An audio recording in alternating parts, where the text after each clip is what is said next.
Voltamos para dar sequência à cobertura do soterramento de operários na obra da Avenida 9 de Julho, em Ribeirão Preto. Durante a instalação de uma galeria de esgoto no cruzamento com a rua São José, 2 foram atingidos pelo deslizamento de terra e um não resistiu. Foi um trabalho que durou mais de 2 horas do Corpo de Bombeiros, na tentativa de resgatar as vítimas do soterramento. O acidente ocorreu um pouco antes das 10 horas da noite, na esquina da rua São José, no local da vala que receberia a tubulação de concreto. Além dos 2 operários, havia também uma escavadeira responsável pela retirada da terra. Outros operários ainda tentaram remover um deles, que apresentava sinais de vida, mas não conseguiram. Isso foi feito por uma equipe de resgate, que foi acionada logo em seguida. Os bombeiros acabaram de retirar o primeiro operário dos 2 que foram soterrados.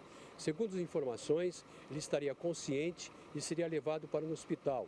O trabalho agora vai se concentrar na retirada do outro trabalhador, que a princípio nos informaram que ele já estaria em óbito. Esta equipe que está trabalhando são composta de 12 operários, ou eram composta de 12 operários. Eles entraram às 5 horas da tarde e sairiam às 5 horas da manhã. Veja o momento em que os bombeiros faziam o resgate da vítima que sobreviveu ao acidente. Após a estabilização, o operário foi colocado na maca e levado a uma ambulância do SAMU, em seguida removido para o Hospital da Santa Casa. O tenente responsável pelos trabalhos conta como foram as primeiras providências para o resgate das vítimas.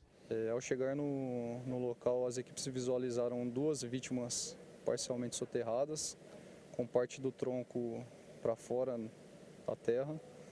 As equipes efetuaram a estabilização, escoramento de toda a parte que estava insegura e efetuou o resgate do primeiro operário que estava com vida. E o segundo operário já estava em óbito. De acordo com o médico também da equipe de resgate, o estado do operário José Gregório da Silva Júnior, 37 anos, socorrido, não era grave. Agora não, como não foi muito tempo que ficou exposto e não foi todo o corpo dela que ficou soterrado, eu acredito que não vai ter problema nenhum. A da outra vítima teve uma fratura de costela, provavelmente um hemopneumotórax e fratura exposta de punho. Quando vocês chegaram já estava em óbito? Quando nós chegamos já estava em óbito. Infelizmente, a tragédia teve uma vítima fatal. Pedro Joaquim de Oliveira, 59 anos. Ele não resistiu e morreu na hora, em consequência do deslizamento. Como que é feito esse resgate? Como que foi feito especificamente desse? Nessas ocorrências de soterramento é necessário o escoramento de todas as faces que estavam instáveis, né? Então nós utilizamos vários tapumes de madeira, várias escoras metálicas e de madeira, para que as equipes pudessem trabalhar em segurança. Pelas circunstâncias do acidente, foram acionadas pelo menos 6 viaturas e 24 homens do Corpo de Bombeiros, que trabalharam durante o resgate. O oficial não pôde informar o que teria provocado o deslizamento da terra, mas falou das possíveis dimensões da vala aberta para a galeria. Sim, o local que eles estavam era uma altura aproximadamente de 2 metros, abaixo do nível do asfalto. E foi um volume necessário para cobrir o corpo dos 2. A polícia científica também foi acionada e o local onde ocorreu o deslizamento foi interditado. Estas imagens foram feitas agora de manhã e dão um quadro exato como era feito o serviço de colocação dos tubos de concreto e mostram a altura com relação ao nível da rua onde os operários trabalhavam. Luiz Fernando Luffy para o Jornal da Clube. O velório do operário está previsto para ocorrer no Memorial Bom Pastor. A Prefeitura e a empresa responsável pelo empreendimento emitiram uma nota lamentando o caso. Disse ainda que são levantadas as circunstâncias do ocorrido junto aos responsáveis para que sejam adotadas as medidas cabíveis e toda a assistência está sendo prestada à família da vítima. Seguimos falando sobre esse triste caso com Alice Carvalho, que está de volta ao vivo. Alice?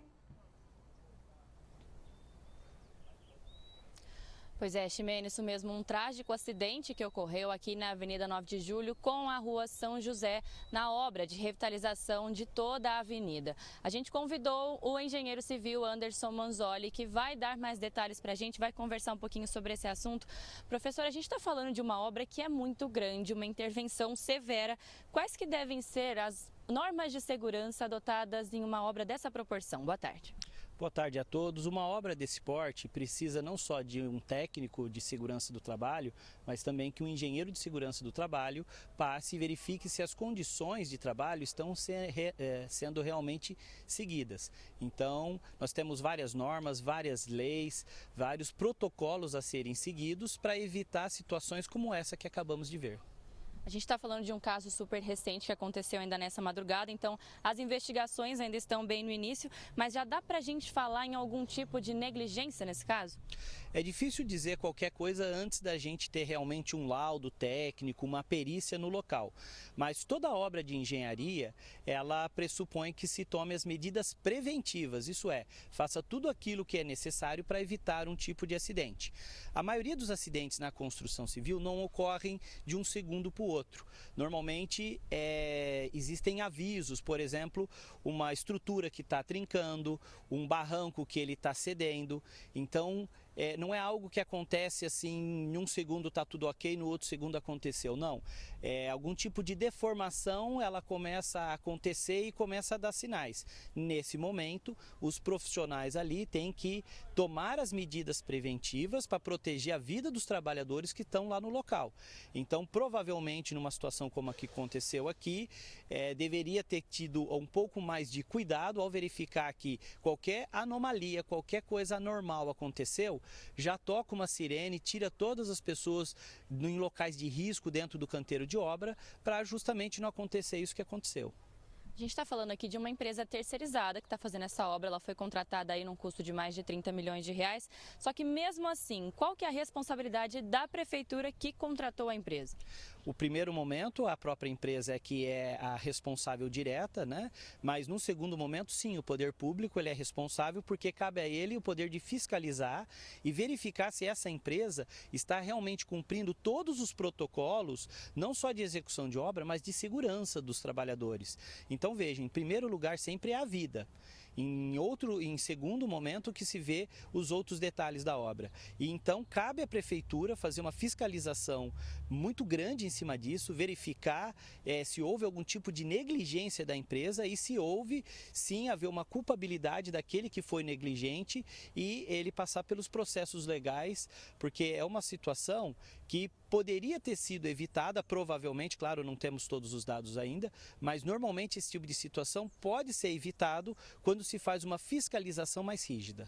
A partir de agora, então, quais que são as medidas que devem ser adotadas para evitar que novos casos como esse aconteçam nessa obra? Em primeiro lugar, seguir todos os protocolos de segurança que já existem e que muitas vezes são negligenciados, porque tem aquele costume de dizer que custa caro, mas custa muito mais caro você não fazer e ter uma situação como essa, uma pessoa que perdeu a vida. Então é muito mais crítico. Então, em primeiro lugar, sempre seguir todos os protocolos de segurança, seguir todas as normas, seguir todas as regras, todas as leis trabalhistas, para garantir que os funcionários que estão trabalhando, principalmente num local onde existe qualquer tipo de risco, ele tenha essa segurança garantida. Senão, a gente pode ter mais situações como essa. E sempre que acontece, a gente aprende. Então, aprender com o erro para evitar que ele aconteça novamente com uma outra pessoa. Certo, professor, obrigada pela sua participação aqui no Jornal da Clube. Bom, Ximene, como vocês puderam ver aí, nada está sendo feito aqui no local nesse momento, nenhuma máquina, nenhum operário, ninguém trabalhando na obra, que está na 8ª semana, deveria acabar aí com 10 semanas, como a gente pode ver, vai acabar atrasando todo esse cronograma. Infelizmente, uma vida perdida aqui na obra da Avenida 9 de Julho. Volto com você. Realmente uma fatalidade, viu, Alice? Obrigada aí pelas informações e esclarecimentos do professor.